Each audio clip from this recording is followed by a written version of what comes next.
Tintin, l'étrange passion commune d'Alexandre Djouri et de Villepin. Alexandre Djouri a racheté à Dominique de Villepin un album rare de Tintin, une transaction qui intéresse la police. C'est l'histoire du bandit, du poète et du reporter le plus connu de la planète. Le premier, Alexandre Djouri, l'intermédiaire financier, aime à surnommer ainsi son ami Dominique de Villepin, l'ancien Premier ministre et chef de la diplomatie française dont il apprécie le verbe et l'élégance. Ils se sont connus au milieu des années 1990. Depuis, l'ancien caïd de Sarcelles, cité dans l'enquête sur le possible financement libyen de la campagne de Nicolas Sarkozy en 2007, et l'aristocrate ont noué de solides relations. Ils partent en vacances ensemble, ont leurs habitudes au Stries, près de l'avenue Montaigne, ou à l'Hôtel de France, à Monaco, et mènent aussi parfois des opérations délicates comme en 2011 durant la guerre en Libye où la diplomatie parallèle était à l'œuvre. C'est Alexandre Djouri qui orchestrera avec succès la réconciliation entre Dominique de Villepin et Nicolas Sarkozy brouillé depuis l'affaire Clearstream. Contrairement à Dominique de Villepin, Monsieur Djouri n'a que faire de Tintin, le célèbre reporter du petit 20e. Les œuvres d'Hergé et la littérature ne sont pas vraiment sa passion.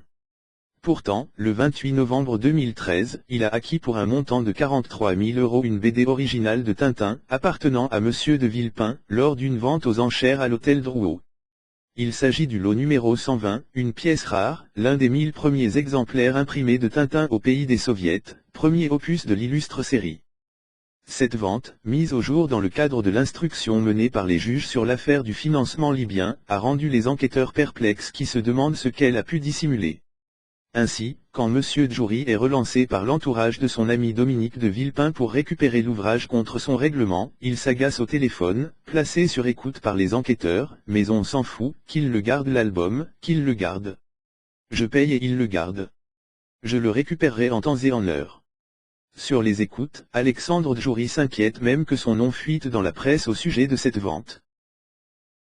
Les surprenantes notes de Monsieur de Villepin. Un autre lien les unit. Et il ne s'agit aucunement du 9e art. L'enquête judiciaire a révélé les liens d'affaires qui unissaient Alexandre Djouri avec la richissime famille saoudienne Buzan. Il se trouve que ce sont aussi de très fidèles clients de l'ancien Premier ministre qui a fondé en 2008 son propre cabinet d'avocats.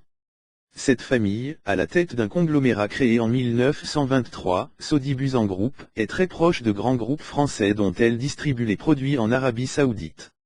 Le groupe est aussi cité dans l'affaire Karachi pour avoir prétendument bénéficié en 1996, via la société Parinvest et sur ordre de l'Élysée, des commissions du contrat de frégate Savary 2 passé avec l'Arabie Saoudite en 1994. En 2013, Monsieur de Villepin assurait au Monde qu'il n'avait pas de contrat avec ce groupe. Une affirmation démentie sans ambiguïté par les enquêteurs de l'Office central de lutte contre les infractions financières et fiscales, Oakcliff. Selon ces derniers, il a effectué quelques prestations pour eux entre 2008 et 2010 facturées pour un total de 4,2 millions d'euros. L'une d'entre elles a surpris les policiers de l'Oakcliff. Il s'agit d'une note d'analyse datée de janvier 2009 et baptisée « Considérations sur les adaptations possibles aux défis urbains asiatiques à la lumière des évolutions et des prises de conscience récentes ». Tout un programme, sauf que les enquêteurs ont constaté qu'il s'agissait d'un copier-coller au mot près d'une intervention qu'il avait réalisée en novembre 2008 à Téhéran au Forum des villes asiatiques. Entendu le 6 septembre comme témoin, Dominique de Villepin a assuré qu'Alexandre Djouri n'avait joué aucun rôle dans ces activités. Contactés, ni Monsieur Djouri, ni Monsieur de Villepin n'ont donné suite.